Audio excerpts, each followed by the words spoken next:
How's everybody doing? My name is Anthony Brian Logan, and today we got to talk about Portland being basically taken over by Antifa and, to a lesser extent, Black Lives Matter. Now, I do have video of this particular situation, but before I get into the video, I need to kind of tee it up for you so you understand what's going on. Now, Sunday, September 30th of this year, right around 3 a.m., a fight breaks out in this particular area, which is Southwest 4th and Harvey Milk. If you're from Portland, I guess you understand where that is. But a fight breaks out. There's gunshots. A guy is running away from the scene and towards the police with a gun in his hand. The police are telling him, drop the weapon, drop the weapon. He does not drop the weapon. So the police shoot him and he dies later in the hospital. The guy was running from a scene where the fight broke out and where the shooting was, where two other people were shot. They did not die. But the prevailing thought is that this guy, Patrick Kimmons, who this protest is for, was the one that shot those two other people. So there you have it. People are upset about it. I guess they're saying that the police shouldn't have killed him, even though he probably shot those two other people, even though he is a prior convicted felon, even though he had a gun in his hand, even though the police told him to drop the weapon. He did not drop the weapon, but I digress for now. What I'm going to do is go ahead and roll the clip. After we get done with the clip, I'll talk about what happened there, and then I'll give you my 2 cents about Antifa, Black Lives Matter, everything else, and wrap it on up with a nice bow on top. So without further ado, let's go ahead and roll it. Oh, can I? Well, shut the fuck up, Search guard traffic, dumb bitch. Just go that way. Because I told you to. Really? Mm-hmm. Don't hurt Yeah, me. brother. Just go. Yeah, you little white little fucker. Really?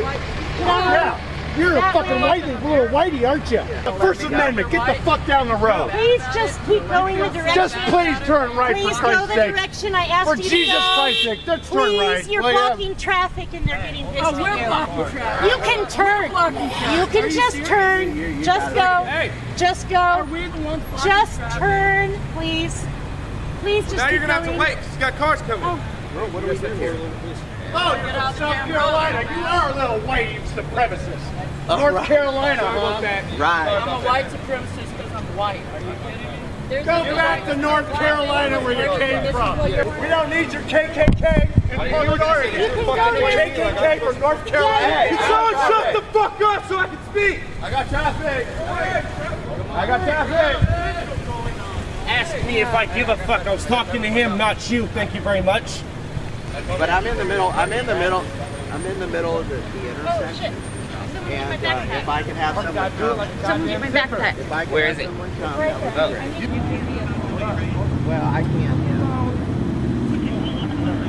I need to Well, they're blocking traffic. Patrick Kimmons!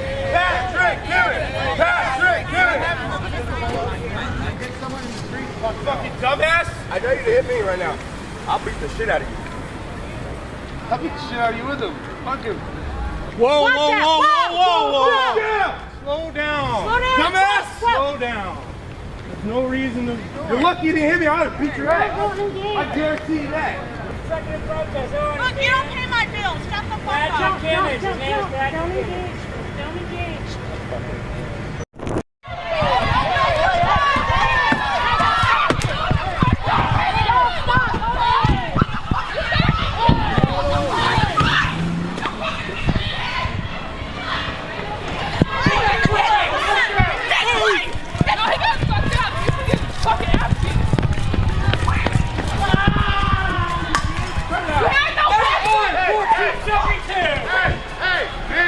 No, he needs to stay. He has to stay.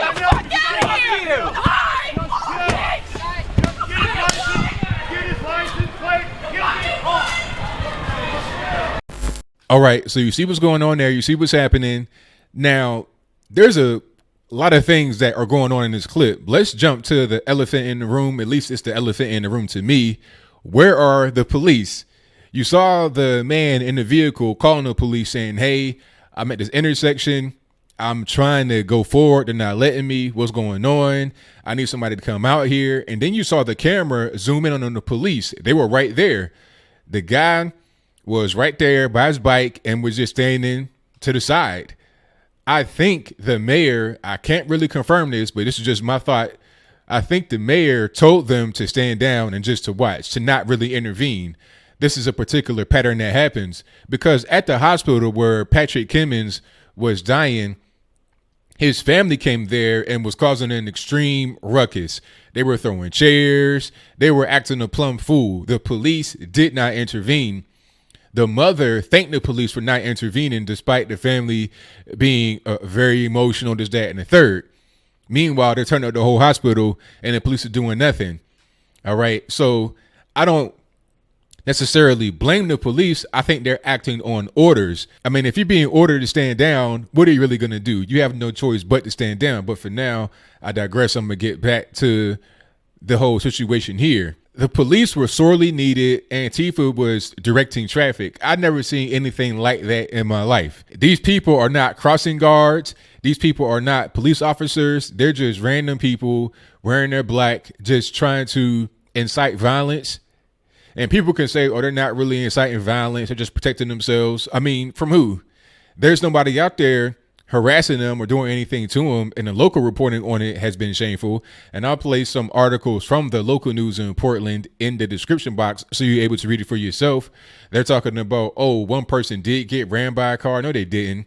They were landing on top of the hood. They didn't get rammed because it was this old man just trying to get to destination. I don't know where he was going, but you got to think, if you're in downtown and you're blocking off what could possibly be a major street, you're going to really inconvenience people to the point where they're not getting to a very important place in an expedient fashion.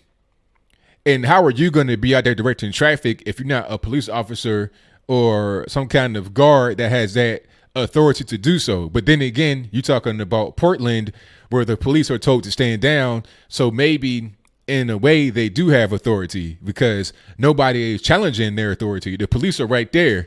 So if the police aren't jumping in, then that means that you have mob rule happening. This ain't even the first time for Portland. There was a situation in the summer where they were on this whole abolish ICE kick, and they were blocking off the entrance to ICE with human beings laying on the ground. They said it was like 200 people or up to 200 people in the pseudo encampment right there. And of course, you're dealing with the left coast. You're dealing with a liberal, extremely liberal city. You know, it's going to be drugs. They're talking about they had to bring in the hazmat team to clean up their mess. And that's always hilarious. You have these environmentalists, these tree hugger liberals, so they say they're tree hugging, that leave the biggest message you ever could imagine. After all these protests, there's all kind of signs on the ground, all kind of human waste, use hypodermic needles. You know, people got HIV, AIDS, hepatitis, all that. Okay. Disgusting people that tell you that you're the problem. All right. I'm not the one out there defecating on the ground or banging needles in the middle of the street to so-called protest ICE. And why are you protesting ICE anyway?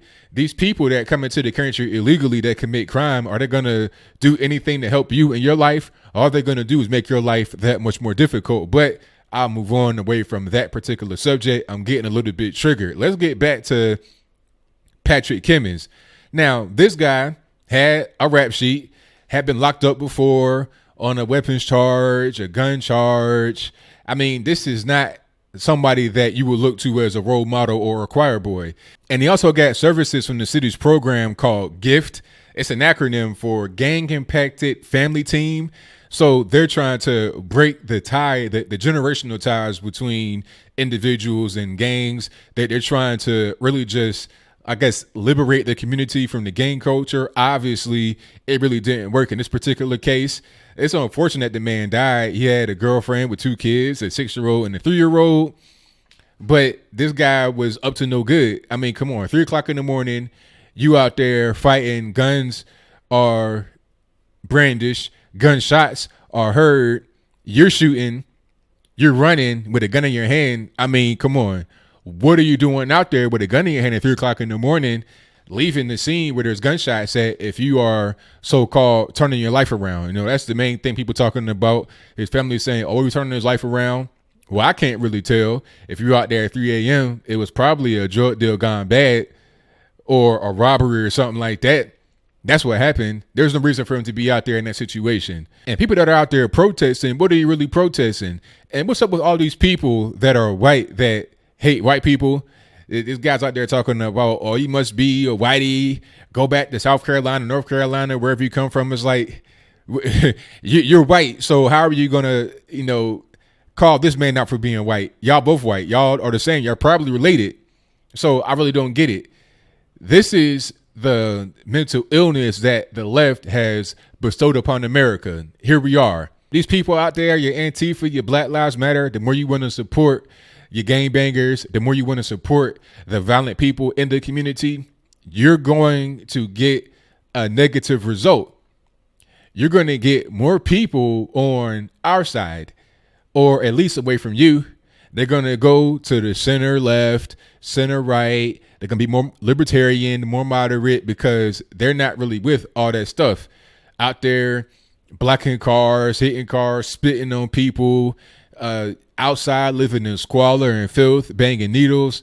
The average individual does not want to live that way, especially not here in the USA. People that come from other countries look at San Francisco and see the streets and say, this is disgusting. I come from a third world country. This is worse than that.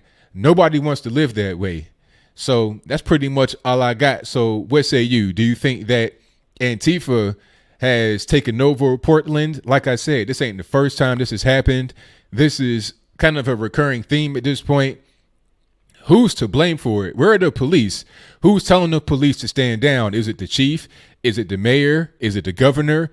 What's going on here?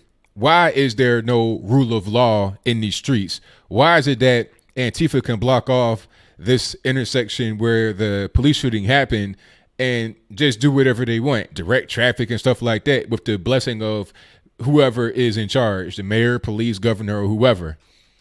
Do you think that this can be turned around? Do you think that this does what I say, which is to bring more individuals away from their side and towards our side? Whatever your comments are, please let me know in the comments below. And that's all I got to say for this video. If you like what you heard, please comment, rate, share, and subscribe. Peace.